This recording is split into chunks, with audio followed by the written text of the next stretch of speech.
Hello guys, कैसे हो आप सभी। और आई होप आप अच्छे होंगे। मैं भी बहुत अच्छी हूँ। मैं लेके आई हूँ आपके लिए एक और नई वीडियो।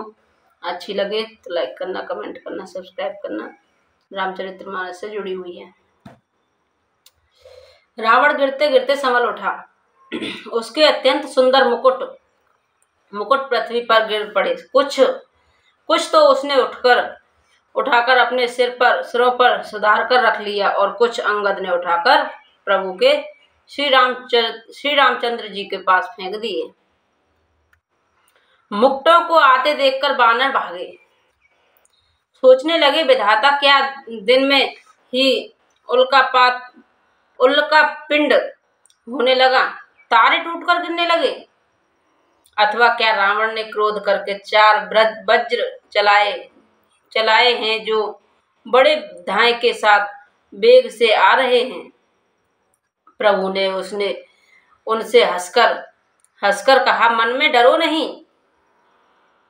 ये न उल्का है, न वज्र है, और न ही केतु है, राहु है। अरे भाई, ये तो रावण का मुकुट है, जो बाली पुत्र अंगद के फेंके हुए आ रहे हैं।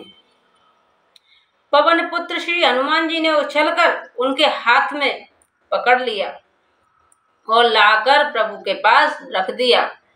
रीछ और बानर तमाशा देखने लगे। उनका प्रकाश सूर्य के समान था।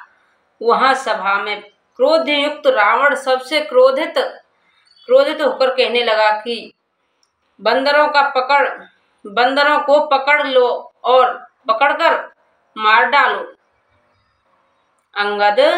अंगद यह सुनकर मुस्कुराने लगा। रावण फिर बोला, इसे मारकर सब योद्धा तुरंत दौड़ो, और जहां कहीं रीछ वानरों को पाओ वहीं खा डालो। पृथ्वी को बंदरों से रहित कर दो, और जाकर दोनों तपस्वी भाइयों राम लक्ष्मण को जीते जी पकड़ लो। रावण से ये कोप भरे वचन सुनकर तब युवराज अंगद क्रोधित होकर बोले, तुझे गाल बजाते लाज नहीं आती? अरे निर्लज, अरे कुलनाशक, गला काटकर आत्महत्या करके मर जा। मेरा बल देखकर भी क्या तेरी छाती नहीं डरती? छाती नहीं फटी तेरी? अरे स्त्री के चोर, अरे कुर्मार्ग पर चलने वाले, अरे दुष्ट पापी, पाप की राशि, मंद बुद्धि और कामी, तू सनिपात क्या दुर्वचन कब बक रहा है?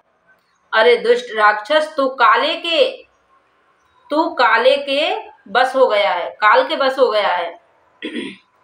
इसका फल तू आगे बानर और भालुओं के चपेटे लगने पर पावेगा।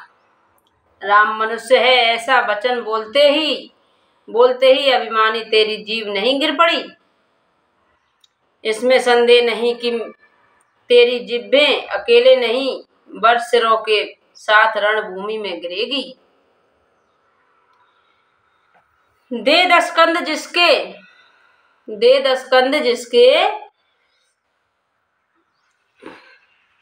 जिसने एक ही बाण से बाली को मार डाला, वह मनुष्य कैसा है? अरे कुजाती, अरे जड़, 20 आंखें होने पर भी तू अंधा है। तेरे जन्म को धिक्कार है।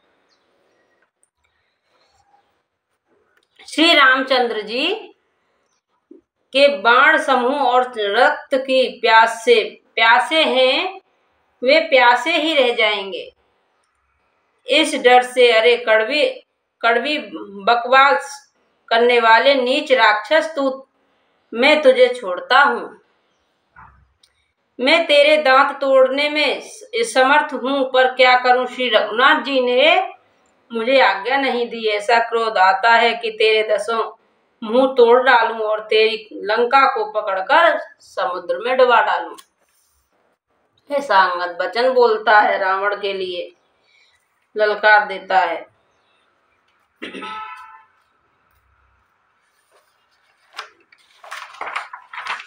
तेरी लंका गूलर के फल के समान है, तुम सब कीड़े उसके भीतर अज्ञानवश निडर होकर बस रहे हो।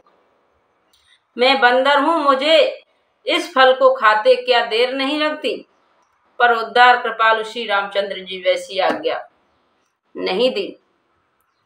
अंगद की युक्ति सुनकर रावण मुस्कुराया और बोला, अरे मूर्ख, बहुत झूठ बोलना तूने कहाँ सीखा?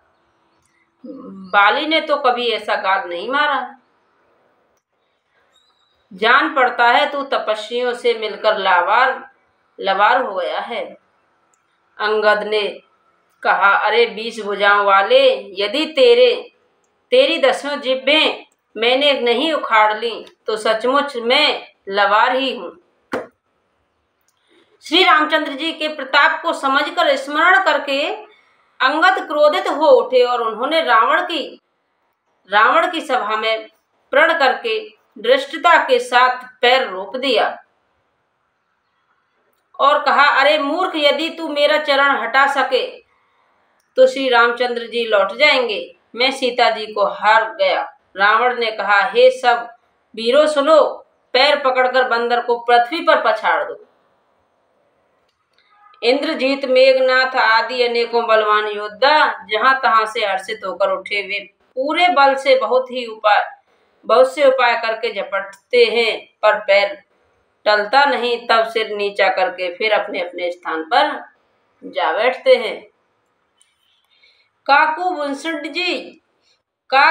जी कहते हैं, वे देवताओं के शत्रु राक्षस फिर उठकर झपटते हैं, परंतु हे सर्पों के शत्रु गरुड़ जी, अंगद का चरण उनसे वैसे नहीं टलता जैसे कुयोगी विषयी पुरुष मोह रूपी वृक्ष को नहीं उखाड़ सकते।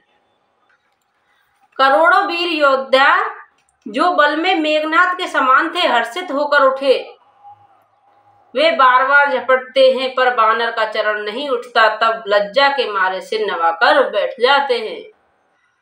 जैसे करोड़ों विधन आने पर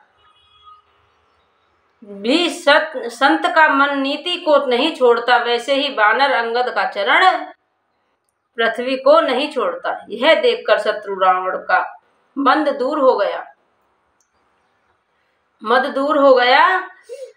अंगद का बल देखकर सब हृदय में हार गए। तब अंगद के ललकारने पर रावण स्वयं उठा। जब वह अंगद का चरण पकड़ने लगा, तब बाली कुमार अंगद ने कहा, मेरा चरण पकड़ने से तेरा बचाव नहीं होगा। अरे मूर्ख, तू जाकर श्री रामचंद्र जी के चरण पकड़। क्यों नहीं पकड़ता? यह सुनकर वह मन में बहुत ही सकुचाकर लौट गया। उसकी सारी श्री जाति रही। वह ऐसा तेजहीन हो गया जैसे मध्यम हिन में चंद्रमा दिखाई नहीं देता। वह सिर नीचा करके सिंहासन पर जा बैठा, मानो सारी संपत्ति गवा कर बैठा हो। श्री रामचंद्र जी जगत भर के आत्मा और प्राणों के स्वामी हैं। मन में उनसे विमुख रहने वाला शांति कैसे पा सकता है? शिव जी कहते हैं, हे उमा, जिन श्री रामचंद्र जी के भ्रुवलास भोए होकर इशारे से विश्व उत्पन्न होता है और फिर नाश को प्राप्त होता है, जो तृण को वज्र और वज्र के तृणा बना देते हैं, अत्यंत निर्बल को महान प्रबल को और महान प्रबल को अत्यंत निर्बल कर देते हैं, उनके दूत का प्रण कहो कैसे टल सकता है? तब रावण को लज्जा आई और बोला। फिर अंगद ने अनेकों प्रकार से नीति कही, पर रावण नहीं माना, क्योंकि उसका काल निकट आ गया था। शत्रु के गर्भ को चूर चूर करके अंगद ने उसको प्रभु श्री रामचंद्र जी का सुयंस सुनाया और फिर वह राजा बाली का पुत्र यह कहकर चल दिया, रणभूमि में तुझे खेला कर न मारूं तब तक अभी पहले से क्या बड़ाई करूं। अंगद ने पहले ही सभा में आने से पूर्व ही उसके पुत्र को मार डाला था। वह संवाद सुनकर रावण दुखी हो गया। बोलो श्री रामचंद्र की जय। कथा अच्छी लगे तो लाइक करना, कमेंट करना, सब्सक्राइब करना। यह है अंगद की ललकार रावण के लिए।